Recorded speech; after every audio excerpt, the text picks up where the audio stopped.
જામનગર બર્ધન ચોક વિસ્તારમાં નો હોકિંગ ઝોનની અમલવારી ન થતા વેપારીઓએ દુકાન બંધ રાખી અને વિરોધ કર્યો। પાથરણાવાળાઓ અને રેકડીવાળાઓ વિરુદ્ધ ગેરકાયદેસર દબાણની ફરિયાદ કરવામાં આવી છે। વેપારીઓએ રેલી યોજી કલેક્ટરને આવેદનપત્ર પાઠવ્યું છે। કોર્ટના હુકમની અવગણના થતા હોવાની વેપારીઓએ રજૂઆત કરી હતી।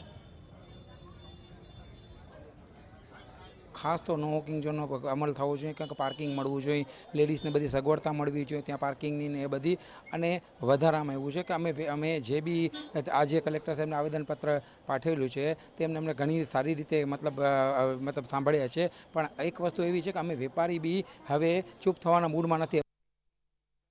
બર્ધન ચોક એસોસિએશન તરફથી જામનગર કલેક્ટર સાહેબને જે નામદાર હાઈકોર્ટનો નો વોકિંગ ઝોનનો જે આદેશ છે એની કાયમી અને ચુસ્તપણે અમલાવારી થાય તે માટે થઈ અને એક જંગી રેલી સ્વરૂપે કલેક્ટર સાહેબને આવેદનપત્ર પાઠવેલું છે અને બહોળી સંખ્યામાં આજે વેપારીઓ અમારી સાથે જોડાયેલા હતા।